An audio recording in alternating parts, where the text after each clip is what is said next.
to develop or to think about the criteria for healthy city, actually active cities. And we had participants from Croatia, Estonia, Finland, Iran, Poland and Serbia. And if you want to stand up so that everybody can see who is guilty for this product. So, okay, thank you. And Erika was our Secretary General. And our working method was that followed very closely the orders. We had a living first round discussion on the general views and very many remarks and suggestions for the criteria were made. And then we began to discuss the basis of the criteria. And we agreed, or at least I think we agreed, I hope you still think, who were involved, that we agreed really, that TAFISA is a global actor that promotes physical activity in all forms for all people in all countries. And this is naturally very important, because it causes requirements for wide use, understanding of wide variety of possibilities and opportunities and limitations and so on. And also that what is done and what is suggested is more or less politically neutral, and also in other sense neutral, let's say in terms of ethnicity and so on. And these naturally have reflections in the criteria. And the criteria should be logical, they should be widely applicable and modifiable for further development.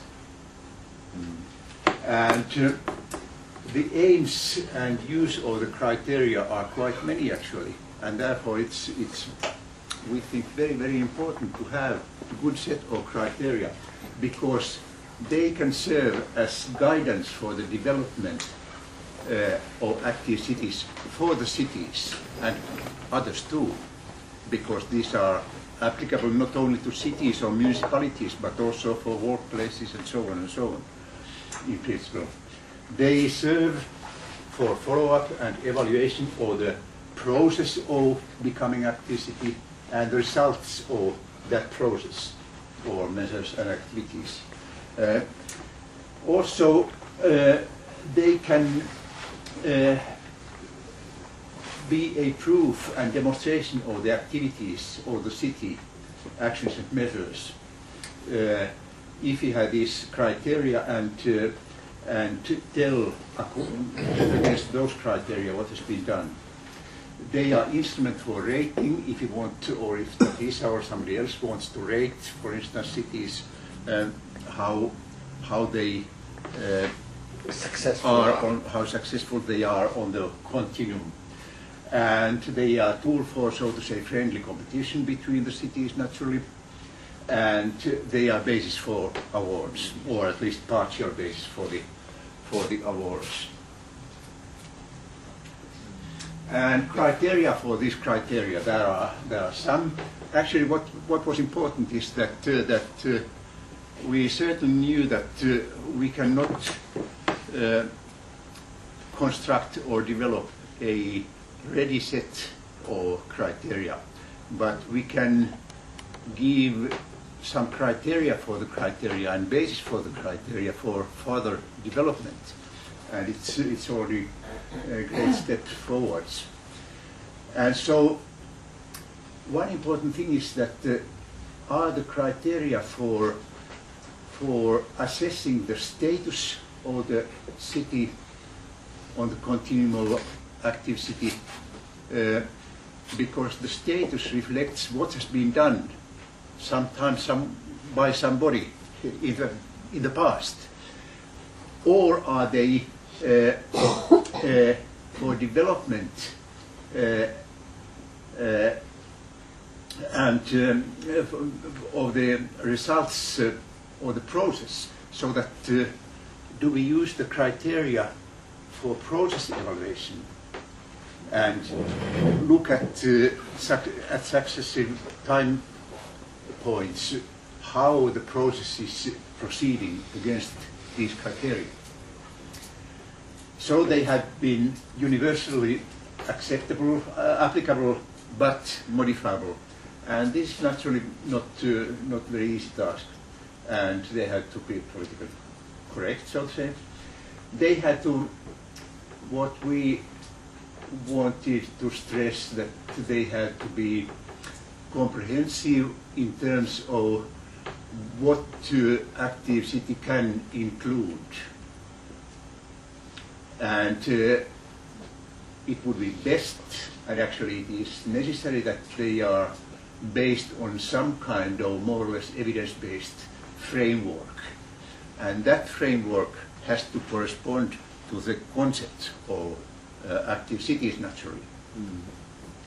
And very important is when TAFIS acts globally, that the criteria do not assess the things in absolute terms so much, but in relative terms, meaning that the basic level, the resources and so on, are taken into account, and not that here is 250 swimming pools and there is only 2. And so the other one is much better because they have 250. It's nonsense, naturally.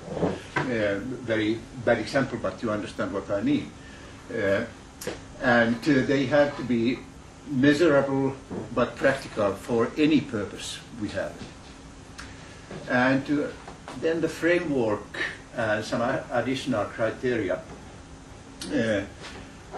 We thought, for some reason, that the modified green model, which lists the opportunities, willingness or motivation and support factors, are useful.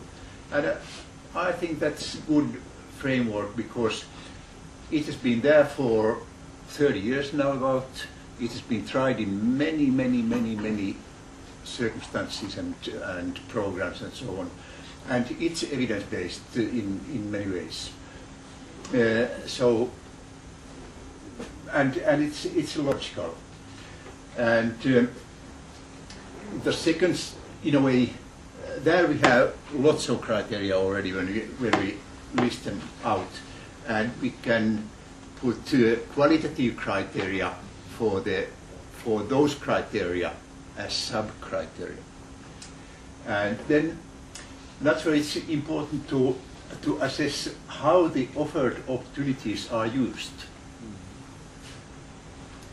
And that's determined, for instance, by marketing and communication and collaboration and so on. Then participation in activities, naturally it's easy to count how many take part in the city in certain event, but what is important is what happens between the events, how active people are otherwise. And that's a difficult task to do in most places, but for instance Turku has done it successively, as you saw, and demonstrated the progress of the program.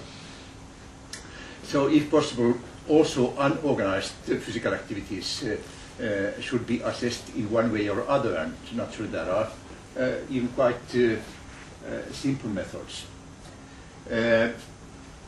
And communication and marketing are important to be evaluated, as was said about Luncheon, that if there is a good program but nobody knows about it, it's worthless. So we have to market, and we can evaluate it, rate it, have criteria for that. Documentation and evaluation are extremely important, because when we are dealing with cities, we are actually dealing then with the political decision makers. And if they don't get feedback, what was done with what results, they stop supporting the activities. So there must be, even if it's bureaucratic and so on, but there must be good documentation what's done, and also, if possible, outside external evaluation, but at least some kind of internal evaluation, because these are not only for the project, but for its continuousness, and also for the whole active city business. If there are no good evaluation results, nobody believes what we say. Then sustainability is naturally very important, and actually there are two dimensions on sustainability. One is the ordinary one, that how well the activities, the resources, the services, and so on, how sustainable they are, how long they stay there. But the other one is naturally also environmental sustainability, that how sustainable are the activities in terms of global warming and unnecessary traveling and whatever environmental issues. So very important is the equity, and this does not mean only,